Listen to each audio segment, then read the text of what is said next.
Hey guys, back again. This time with the at this time we're back with the Panasonic RF5000, and just a bunch of cleaning there in the last video on the controls and switches and whatnot. I went ahead and put the display panel back on again, this one here, and now I'm just looking at the circuit boards and seeing if there's any capacitors here or resistors or anything that looks bad. And the only thing I see so far with these three, you see the rubber. Let me just turn the light on. I don't know if I get up underneath there or not, but right underneath that cap, you see how the rubber layer underneath there. Got a flat screwdriver here. See if I can lift it a little tiny bit without disturbing too much.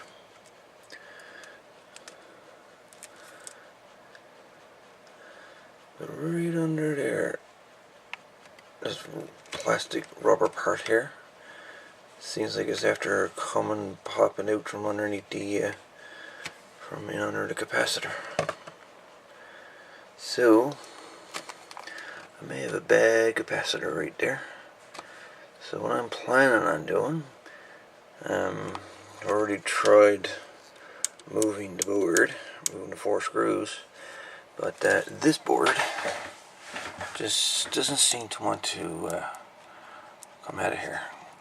There's a bunch of wiring down underneath here, and so it's going to be a pain in the arse to get this board out enough to replace this capacitor properly. So I can either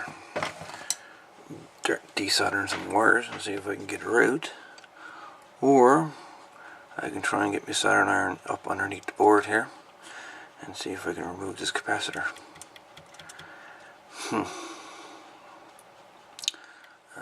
Because all 3 of them got some yellowish blemish on it, whatever it is.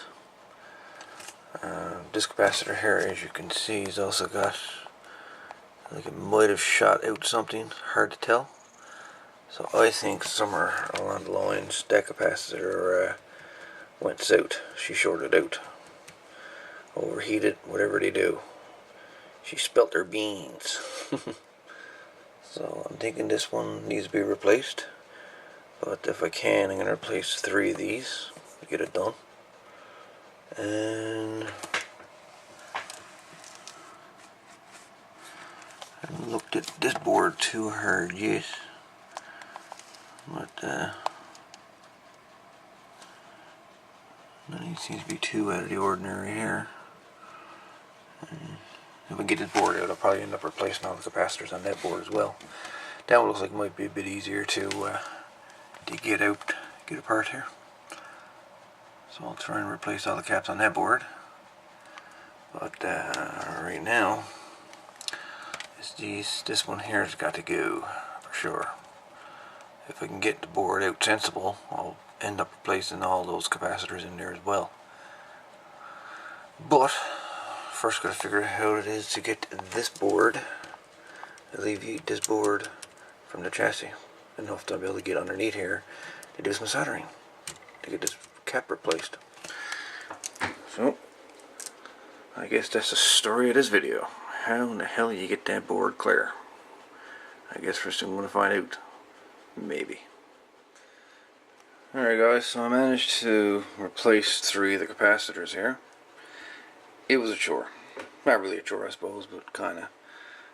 This board will not just come up out of it altogether. There's a bunch of wires that's connected underneath, bunch of wires that's connected on top, and the only way to even get any access to under here, basically you have to remove this BFO right here, unscrew from the front, and remove the ribbon cable here, and then you're able to lift the board up enough to do some soldering here to the front. So I replaced 3 of the capacitors here. These are 3 of the ones that were there, and they were pretty bad. Yeah, that one almost popped the rubber seal out, and these other two have actually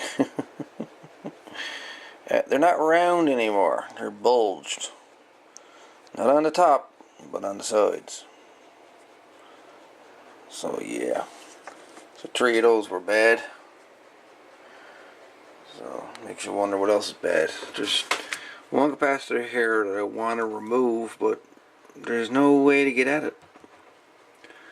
There's no way to get at it without doing some major surgery here. I mean, I looked at it and nothing on the board seems to be discolored or anything else like that. So I'm gonna have a leap of faith on this one and say she's good. A leap of faith. But these 3 here had to be changed. They were bad. I'm not sure about the smaller ones here.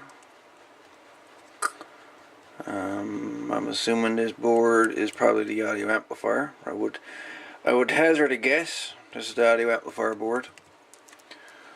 So, anyways,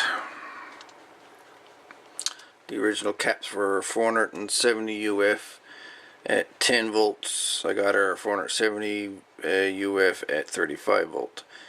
That one was 6.5.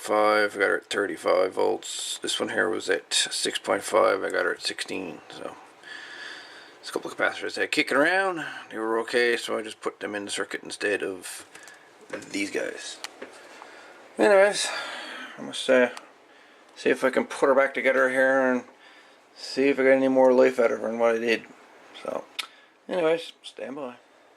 And just in case some of you have never seen the inside of an electrolytic capacitor before, here is the 3 stages. On the left, the finished product. In the center is when you take the aluminum casing off. And the right hand one is when you take all the plates apart. And in this case, you see how it's been melted. We're eating away the rubber. Yep. But yeah, that's the 3 stages of a guts of an electrolytic capacitor, in case you've never seen it. I said I'd do it now while I had a chance, and there you go.